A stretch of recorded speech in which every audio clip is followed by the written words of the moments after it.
Maksudnya, kenapa tak boleh ada spesifik kampung? Bukan tak boleh. Maknanya untuk kampung Cina ni, ia ada sejarah yang tidak baik.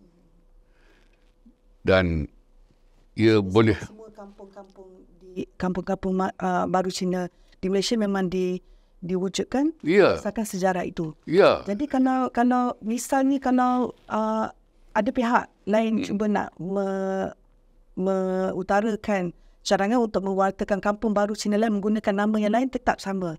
Maksudnya tak wajar. Tak wajar sebab kampung Cina ni yang 600 buah itu, kesemuanya mempunyai sejarah yang sama.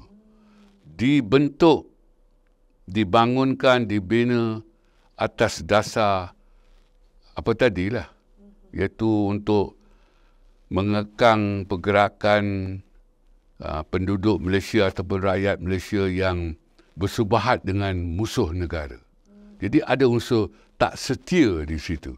Jadi saya kira takkan orang Cina mau bangga dengan satu bahagian sejarah mereka di negara ini, bahawa pada satu ketika itu mereka dilihat sebagai pengkhianat negara, tidak setia kepada pemerintah, walaupun penjajah kan, walaupun atas apa-apa jua sebab. Maknanya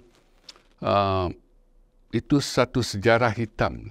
Jadi saya kira kita tidak patut berkongsi dengan dunia. Dan apabila kalau nak dipertimbangkan oleh UNESCO pun, UNESCO mau melihat nilai yang positif yang ada pada sesuatu tapak itu, yang dibanggai oleh negara itu, penting untuk sejarah negara itu dan kepentingan sejarah tempat itu kepada negara itu mau dikongsikan di pentas dunia. Kiranya seperti kampung baru Cina ni mempunyai aib. Ya. Anda diwartakan akan membuka aib yang tak baik tentang... Ya.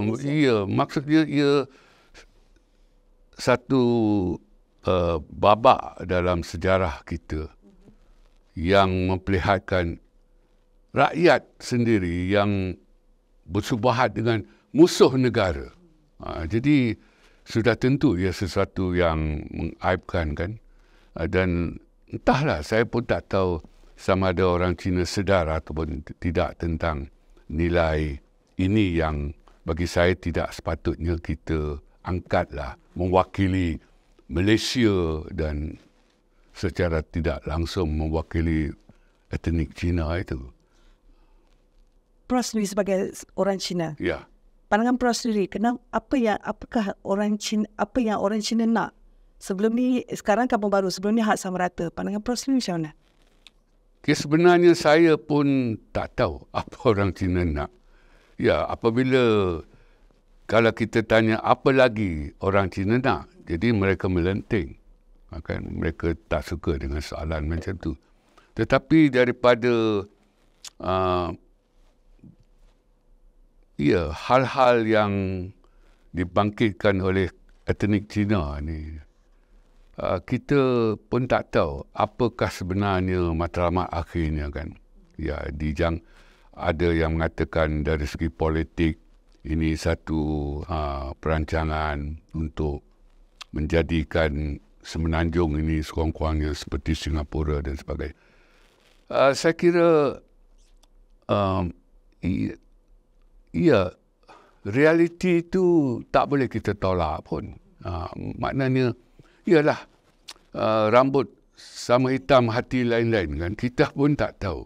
Tetapi apa-apa pun ialah orang Melayu berwaspadalah dengan langkah-langkah yang dilihat sebagai tidak munasabah, tidak senonoh, tidak patut kan. Apabila dituntut hak sama rata itu. Yang penting di sini ialah adil.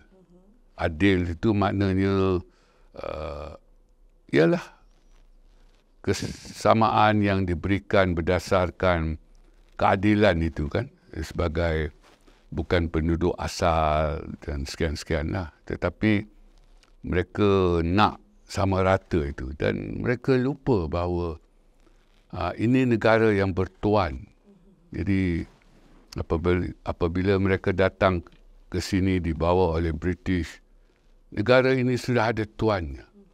Sebelum British jajah ataupun Barat menjajah kita bermula dengan Portugis, negara ini sudah ada tuan kan, dengan kerajaan Melayu dan sebagainya.